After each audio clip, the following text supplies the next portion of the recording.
Welcome to another video. और यह है ब्लैक लूर का एपिसोड 57, 58 और 59 का रिव्यू। तो चलिए जानते हैं कि क्या वो ब्लैक लूर का एपिसोड 57, 58 और 59 में। तो अब तक ब्लैक लूर में ये लोग इलाज ढूंढने की कोशिश करते हैं आस्था के कर्ज वाले हाथों का, जिसके इलाज के बारे में बताया जाता है कि विच क्वीन के वहाँ हो सकता है।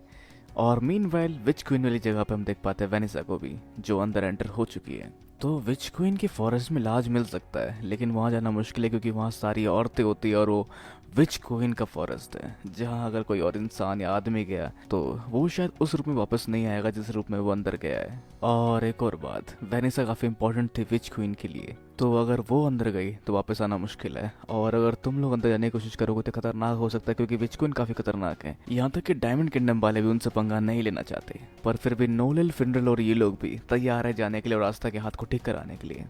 जहाँ आस्था तैयारी कर रहा है अपने पैरों को स्ट्रॉन्ग करने की, ताकि वो अपने पैरों से हरा सके किसी को भी। पर लैग वर्कआउट काफी दर्दनाक होता है जिसको झेल रहा होता है, लेकिन तभी यहाँ पर बाकी सब लोग आते हैं और आस्था को अपने साथ उठाकर ले जाते हैं, क्योंकि वो लोग जानते हैं अगर उन्होंने इसको सच कहा तो ये कभी नहीं मानेगा। तो विच क्वीन के जंगल में बिच कहती है वेनिसा से कि मैं तुम्हें छोड़ देती या तुम आज़ाद होती अगर तुम खुद से अपनी डेस्टिनी कंट्रोल कर पाते अपने थ्रेड मैजिक के इस्तेमाल से, जैसा वो कर सकती थी। लेकिन उसके बावजूद उसको एक आदमी ने आज़ाद कराया, एक आदमी ने, जैसे कैप्टन यामी है। पर वेनिसा का आर्गुमेंट होता है कि मैं आपके पास वापस आ जाऊंगी अगर आप मुझे सिखाएंगे एंशियंट डिस्पेलिंग मैजिक। लेकिन जिस तौहीन से वो यहाँ से गई थी उसके बाद बिल्कुल भी कुछ सिखाने के मूड में नहीं लग रही विच क्वीन से, जो उसको सबक सिखाएगी उसकी तौहीन की। पर वहीं दूसरी तरफ आस्था और बाकी सब तैयारी कर अंदर जाने की, पर अगर इन्होंने माना यूज किया तो डिटेक्ट कर लिए जाएंगे विच क्वीन के द्वारा। तो जिससे बचने के लिए एक ट्रिक है, जो कि है ये कपड़ा, जिसको पहनने से आप हो जाएंगे इनविजिबल और आपका मैजिक या माना डिटेक्ट नहीं हो पाएगा। तो रास्ता ढूंढने की खोज में लोग आगे बढ़ते हैं और पीछे हम देख पाते हैं एक शख्स खड़ा है पेड़ के ऊपर, ना जाने कौन। और वो था थर्ड आई ऑफ मिडनाइट, जिसने ये बात बताई फाना को, और वो भी तैयारी कर रही है विच क्वीन के फॉरेस्ट में जाकर इनसे बदला लेने का। तो आगे बाकी की हमारी टीम बढ़ चुकी है इस चादर को ओढ़े अंदर, जिस जगह जगह की कमी और चादर की कमी की वजह से सबको चिपक चिपक के जाना पड़ रहा है। और हम देख पाते हैं मैजिक गोलेम को, जो इस जगह पे आए हुए इन्वेडर्स को छल्ली छल्ली कर कर इंसानी मधुमक्खी के छत्ते बदल देते हैं। पर चादर के प्रोटेक्शन में लोग बचे होते हैं, पर ना जाने कैसे इनकी चादर एक पेड़ की टहनी में अटकती है और सारे मर्द एक्सपोज हो जाते हैं, यहाँ तक कि कपड़े उतर जाते हैं फांसल के, और ये मधुमक्खी उनके पीछे पड़ जाती है। और ये गलती से अपने साथियों के कभी वो चादर को हटा देते हैं, जहाँ पर ये मधुमक्खियाँ मतलब ये गोलेम दोबारा इनके पीछे पड़ जाते हैं। तो ये लोग बढ़ते हैं आगे स्पेटल मैजिक से, जहाँ पर फिर स्पेटल मैजिक का इस्तेमाल करता तो, लेकिन पहुंचता है बहुत सारी लड़कियों के पास और सारी लड़कियाँ नंग नंग फंजल को देख के उसका प्रपोजल एक्सेप्ट नहीं करती डेट का। तो आखिरकार ये आगे बढ़ते हैं दोबारा और बचते बचाते पहुंच रहे होते हैं विच क्वीन के अड्डे पर। और ये लैंड होते हैं विच क्वीन के पास, जहाँ ये देख पाते हैं वेनिसा को बेहोश हालत में, जिसकी असलियत के बारे में पूछने पर चलता है कि विच क्वीन की वो बच्ची है और जो मर्जी करे अपने बच्चे के साथ, जिसने उसके बनाए कायदों को नहीं माना। इन लोगों का कोई हक नहीं बनता उसे कुछ भी कहने का। पर रास्ता नहीं रुकता और वो आगे बढ़ता है, जिसे मदद करता है उसकी फ्यूनरल पर उसको रोक लेती है विच क्वीन अपने मैजिकल कौओं से, जिसको बचाने के लिए फांजल के स्टूडेंट और फांजल साथ मिलकर अपने टीम वर्क का इस्तेमाल करते हैं, छुड़वा लेते हैं आस्था को। और आखिर में ये चाहते हैं कि वेनिसा को ये छोड़ दे, क्योंकि उसने उसके पैर रखा हुआ है, तो अपना पैर हटाओ उसके ऊपर से। पर वो देखती फ्यूचर जहाँ पे ये सब हारे हुए दिखे जाते हैं। और इसके अलावा फ्यूचर में वो ये भी देख पाते कि यहाँ कोई आने वाला था, लेकिन वो समय से यानी कि तय समय से पहले पहुंच रहा है, जो कि the eye of the midnight sun. तो ये लोग यहाँ पहुंचने वाले हैं। अगर ये वेटो जितने स्ट्रांग होते हैं मुसीबत हो सकते हैं, जिस बारे में आस्था और उसकी टीम सोचती है। पर विच क्वीन को इससे कोई फर्क नहीं पड़ता। तो ये लोग ये बढ़ रहे हैं यहाँ पर, क्योंकि विच क्वीन के पास एक मैजिकल स्टोन और साथ में आस्था और बाकी लोग भी यहाँ पर है, जिनसे बदलने का सही मौका हो सकता है फाना के लिए। और विच क्वीन के फॉरेस्ट पर बढ़ते हुए वो अपने सेलेमीटर से पार करती है विच क्वीन की फॉरेस्ट पर। और इनकी शक्तियों को भापने में गलती कर दी क्वीन ने, क्योंकि फाना के सेलेमीटर की शक्तियों से पूरे विच क्वीन के जंगल में आग लग जाती है। और मुसीबत ही थमे नहीं होती, क्योंकि कोई और भी देखा जाता है, और ये होते डायमंड किंगडम वाले। तो इनका टास्क होता है कि जिस समय विच क्वीन के जंगल पे हमला करेंगे आई ऑफ मिडनाइट वाले, उस समय इनको मौके का फायदा उठा के उठा लाना है विच क्वीन को। और आस्था मार्स को देख के खुश है, क्योंकि वो अभी जिंदा है, पता नहीं क्यों। तो वेनेसा को होश आता है और वो देखते इन सब लोगों को यहाँ मौजूद है जो सब हाथ क्लास ढूंढ रहे हैं आस्था की। और आस्था और वेनेसा की थोड़ी सी बहस हो जाती है कि मैं तुम्हारी आज़ादी के बदले ये इलाज नहीं ले सकता, भले ये आखिरी इलाज क्यों ना हो। और चिल्लाता वो अपने हाथों की पट्टी को खोलकर अपनी तलवार निकाल कर अपने मुंह में तलवार पकड़कर उसे अपने हाथों में मारना शुरू करता है। और अगर यही मेरी तकदीर है तो मैं उसको बदल के रहूंगा, ऐसा कहता है। जिसको सुनकर याद आ जाती है वेनेसा को कैप्टन यामी की, जिसने कहा था कि तुम्हारा यहाँ फंसे रहना तुम्हारा फेथ नहीं है। जब वेनेसा इस जगह फंसी हुई थी तब अगर फेथ होता तो मैं तब भी उससे लड़ता। जिस बात को सुनकर वेनेसा शायद मूव हुई थी और साथ में निकल गई थी कैप्टन यामी के। पर वेनेसा कहते हैं कि किसने कहा कि तुम्हारे लिए मैं सेक्रीफाइस कर रही हूँ खुद को, पहले तुम्हारा हाथ ठीक होता है फिर तुम मुझे बचा के ले जाते यहाँ से। जो उसने जोर से कह दिया, जो कुछ उनको बताने की जरूरत नहीं थी, पर ठीक है, अब जो कह दिया वो कह दिया। पर जहाँ पर सामने आती है नोलिल और कहते हैं कि तुम्हारा किंगडम अभी खतरे में है, तुम्हारे जंगल में आग लगा दी जा रही है और तुम अकेले शायद उनसे ना लड़ पाओ, पर अगर तुमने आस्था का हाथ ठीक किया तो हम लोग भी साथ में आस्था के लड़ेंगे उन लोगों से और तुम्हारे जंगल को बचाएंगे।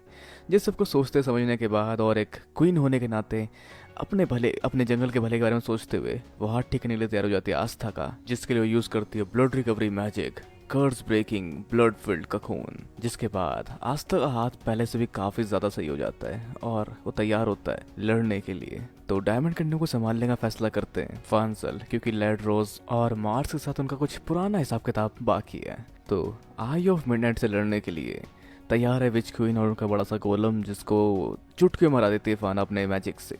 तो थर्ड आई की ये मेंबर कमाल है जो सबकी वाट लगा देगी। और बाकी के आई ऑफ मिडनाइट वाले बाकी विचेस के भी वाट लगा रहे हैं, लेकिन तब एक विच को बचाता है आस्था और बदले में उसको कुछ खरोचे मिलते हैं, क्योंकि इन्हें लगता है कि औरतें महान है और आदमी बेकार। पर जो भी है यहाँ पर फिंडर अपना रोल लेता है, जो कि होता है विच क्वीन को बचाना, मतलब विचेस को बचाना जो कि यहाँ जख्मी हुई है। अब इस सब के अलावा डायमंड किंगडम वाले बढ़ रहे हैं विच क्वीन के फॉरेस्ट में, और फंजल और उसकी टीम भी बढ़ रही है डायमंड किंगडम की और उन्हें रोकने के लिए।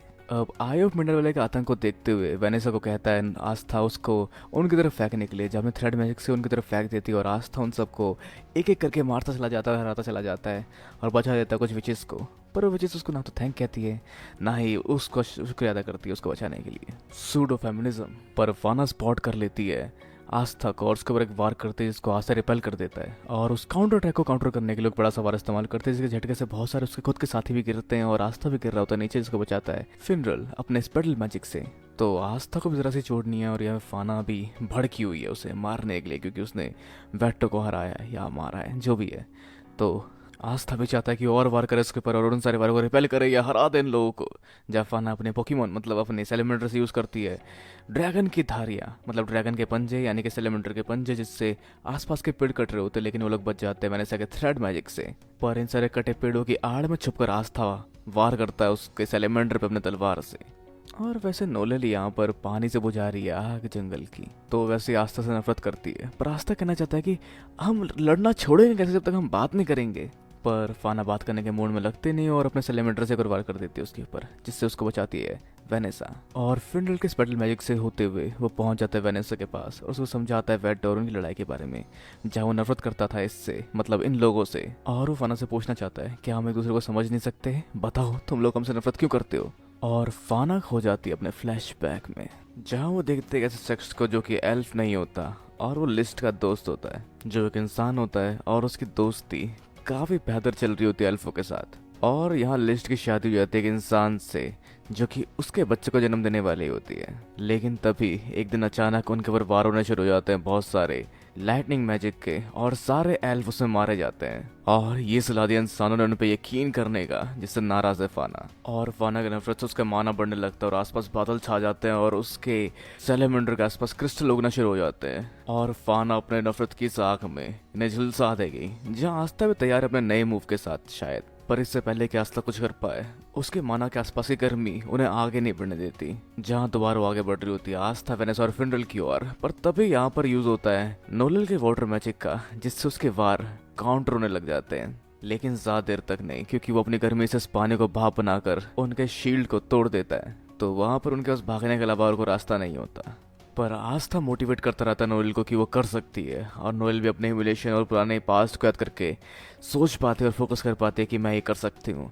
और फिर यूज करती वो सी ड्रैगन रॉर का, पर जिसको फाना डॉज कर लेती है। लेकिन ऐसा उसको लगता है क्योंकि उसका वार पीछे से आता है और फाना के ऊपर फोकस होता है और फाना पे ओवर हिट होता है और फाना गिर रही होती है नीचे की तरफ और आस्तर बाकी सब उसकी तरफ बढ़ रहे होते हैं, लेकिन वो अभी हार ही नहीं होती और यूज करती है क्रिस्टल मैजिक का और उसके बाद रिकवरी मैजिक का, जो दोनों मैच करते हैं मार्स से, मतलब मार्स के मैजिक से, जहाँ वो उसको याद दिलाने की कोशिश करता है आस्था कि क्या तुम मार्स को जानती हो, क्या तुम दोनों भाई बहन हो।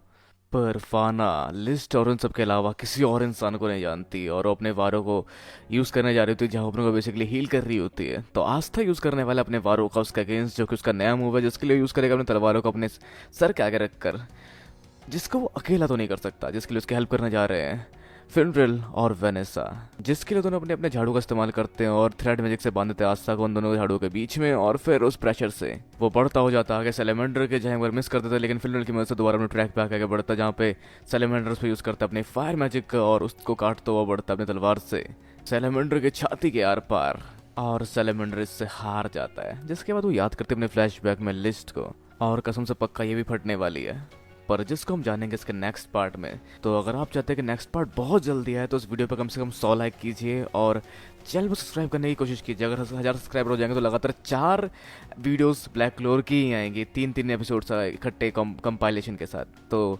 हमारी हेल्प कीजिए और हम आपके लिए लगातार कंटेंट बनाने की बहुत ज़्यादा कोशिश करेंगे, क्योंकि सब्सक्राइबर इतना कम है कि अभी कोई भी काम छोड़कर इस काम में लगना थोड़ा मुश्किल है। तो आप हमें मोटिवेट कर सकते हैं अपने लाइक शेयर सब्सक्राइब से, और जैसे कि हमेशा होता है वीडियो के एंड में अपने विचार हम नीचे कमेंट बॉक्स में बिल्कुल हम वीडियो को लाइक शेयर और सब्सक्राइब करना भी बिल्कुल ना भूलें। तो अगले मिलते हैं अगली वीडियो में।